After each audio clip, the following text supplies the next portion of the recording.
queridos seminaristas y queridos fieles de esta parroquia de Oropesa, hubiera sido para mí un pesar grande no poder participar en las fiestas que venís celebrando para conmemorar el centenario de la beatificación del beato Alonso Orozco.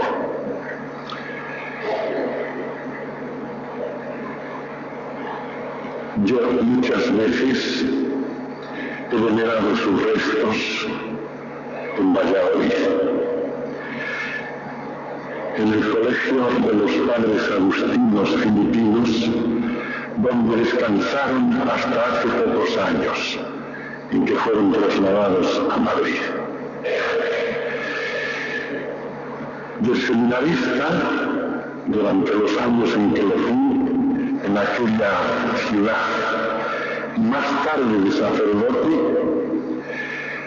he ido muchas veces por aquellos lugares y entrado en esa iglesia y en ese colegio.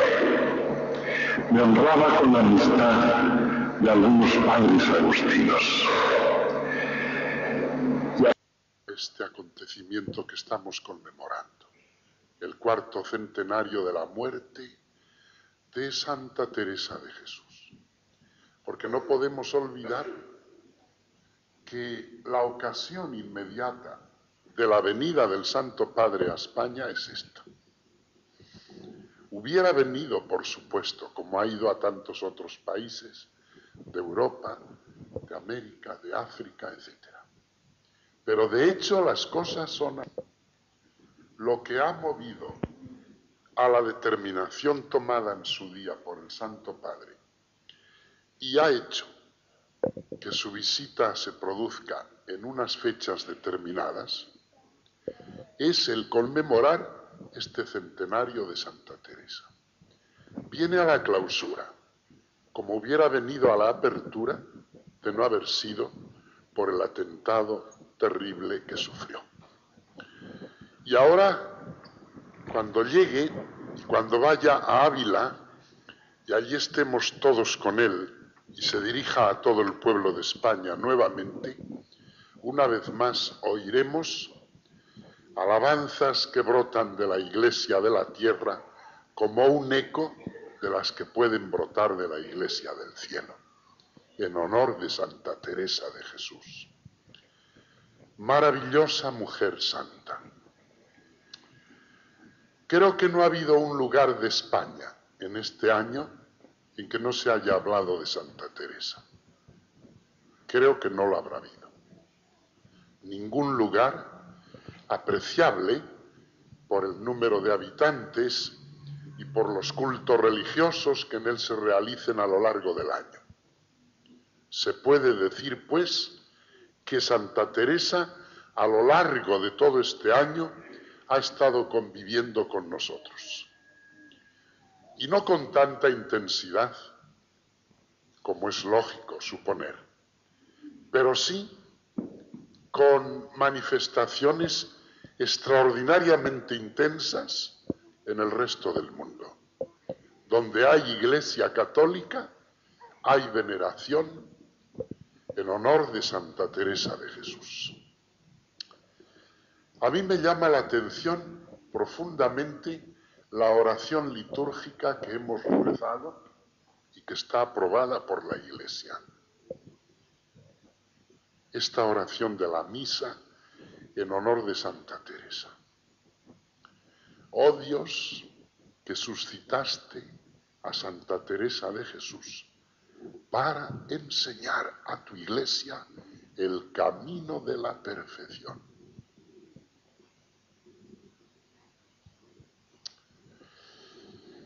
Estas frases, aprobadas por la autoridad de la Iglesia para que puedan recitarse en una oración litúrgica, significan mucho.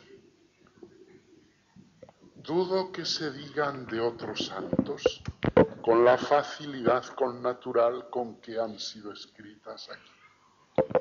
Suscitaste a Santa Teresa para que enseñe a tu Iglesia el camino de la perfección. Por supuesto, hemos de entenderlo.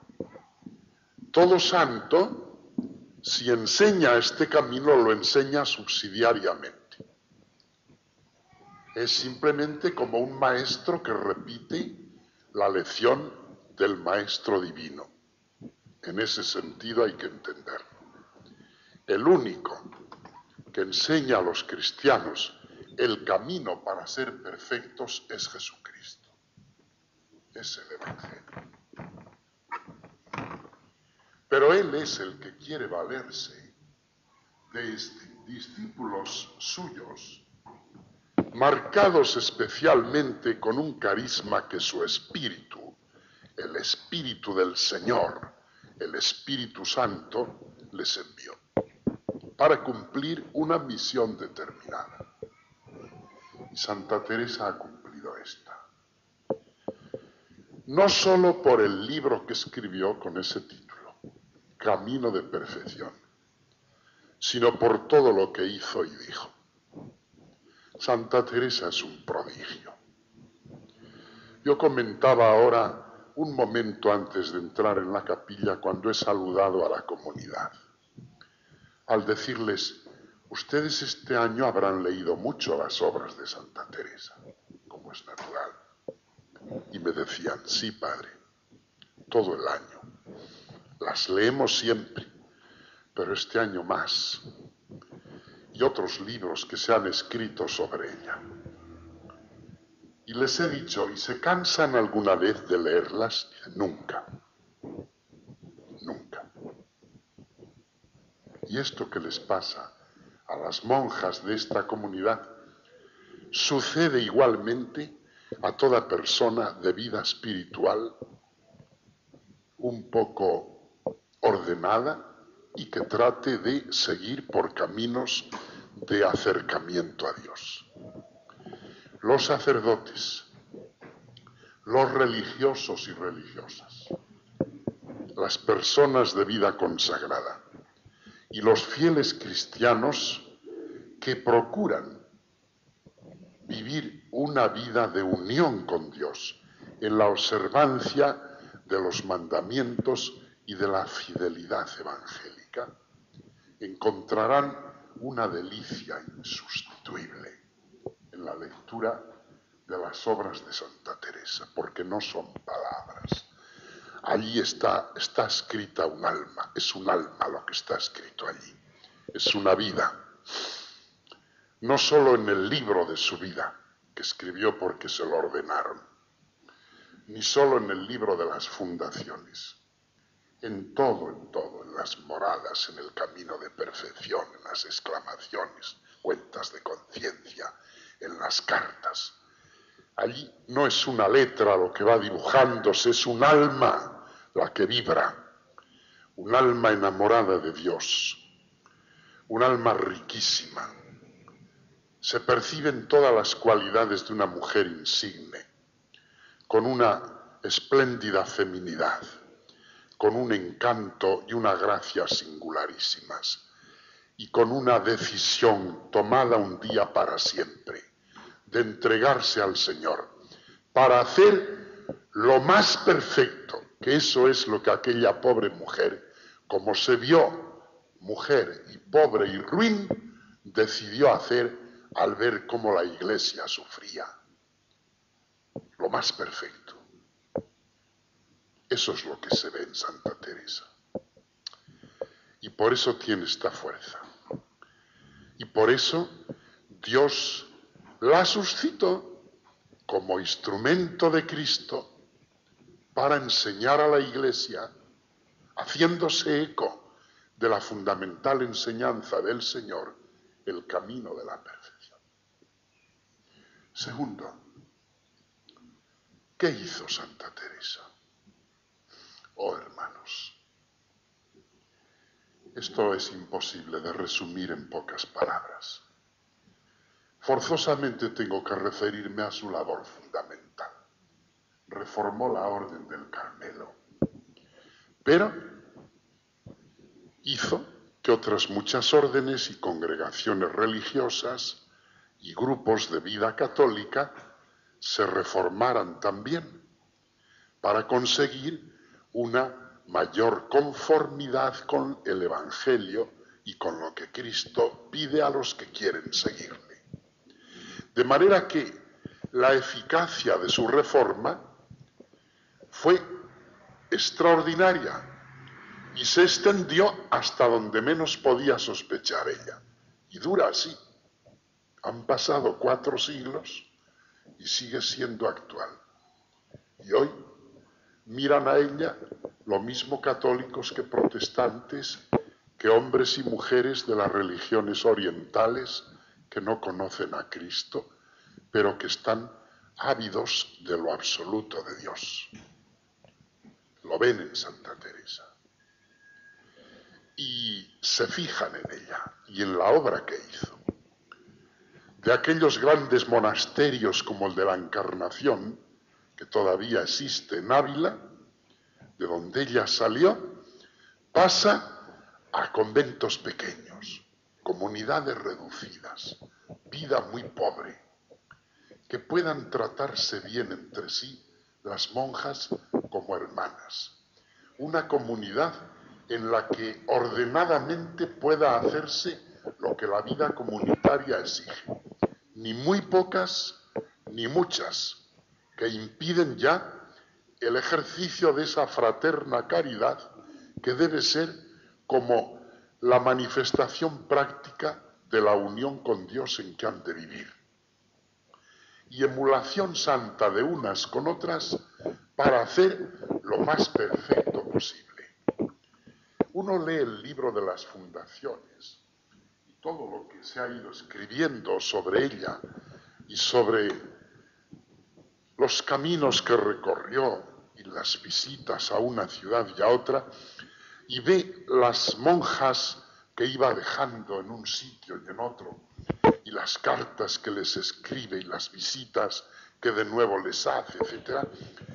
Y percibe cómo logró despertar en ellas un afán enorme de perfección, de vivir una vida lo más perfecta posible, y la buscaban, y rivalizaban santamente en ello, y no les asustaba nada, ni la mortificación, ni la soledad, ni el hambre, ni la pobreza, ni el desprecio, nada. Practicaban todo lo contrario de lo que suele ser la norma de nuestras pobres vidas sacerdotales y religiosas muchas veces, tan entregadas a la comodidad rutinaria, tan pendientes exclusivamente de lo que a nosotros nos puede gustar. Era todo lo contrario. Y ante aquellas monjas que iban surgiendo así y que sentían la presencia de Santa Teresa, deseaban que volviera, lloraban cuando desaparecía y sufrieron tanto cuando murió, aquellas hijas suyas que heredaron ese carisma que ella les dejó, porque el Señor quiso que continuaran con él, las gentes de España que las trataban y conocían se rendían de admiración. Y cuando había alguna persona, no obstante su encumbramiento y su poderío político y social, que quería jugar con ellas o abusar en el sentido de tenerlas a su servicio y para simplemente presumir de una fundación religiosa, como es el caso de la princesa de Éboli, Santa Teresa se le enfrenta y la hace ver que no consentirá jamás que pueda atropellar de esa manera a sus hijas, porque son esposas de Dios y tienen que estar a su servicio, no al de ningún príncipe de la tierra. Ella, que era tan humilde y tan caritativa con los humildes y pobres, supo ser valiente y decidida con los poderosos de la tierra para defender lo que la auténtica espiritualidad religiosa pedía, y así impedir lo que el capricho de una dama poderosa quería hacer para lograr simplemente que su nombre sonara un poco más en los ambientes de la corte en que ella se movía. ¡Qué prodigio el de Santa Teresa de Jesús! La reforma, las fundaciones que hizo, el trato con los frailes carmelitas, con obispos, con sacerdotes, unos comprendiéndola bien y estimulándola, otros atacándola ferozmente y sembrando de calumnias todo su camino por donde pasaba. Y en todo momento ella entregada con decisión a su tarea. Contradicción de buenos. No importa, hay que aceptar estas cruces y frotarse las manos de alegría cuando le anunciaban que iba a venir una persecución determinada en este sentido o en el otro. Hasta que al fin muere pronunciando esas palabras, que son epitafio inmortal, no solo de ella, sino de todos los que han sufrido por esta Iglesia Madre, la que Cristo nos dejó. Ella dijo, al fin muero hija de la Iglesia. Y se cerraron sus labios para siempre. Era por lo que había trabajado tanto. Y era sobre lo que algunos la habían impugnado, que con sus enseñanzas, sus doctrinas, etcétera, se apartaba de lo que la Iglesia decía. Y esto es lo que a ella la había hecho sufrir tanto, que pudiera de alguna manera equivocarse, y buscaba a los confesores y a los teólogos, a los más insignes, a hombres como San Francisco de Borja, San Pedro de Alcántara, para exponerles todo lo que sentía y lograr un poco de seguridad frente a lo que otros le decían, queriendo acusarla de que vivía en un falso iluminismo y acaso, sin darse cuenta, movida por inspiraciones diabólicas. Esto la hizo sufrir mucho a ella siempre, porque no había tormento mayor que el de temer separarse de la Iglesia. Pero poco a poco se le iban aclarando las cosas. Las cruces no desaparecían, porque Dios siempre le hizo acompañar de estos dolores y estas contradicciones. Pero vivía y murió como hija de la Iglesia.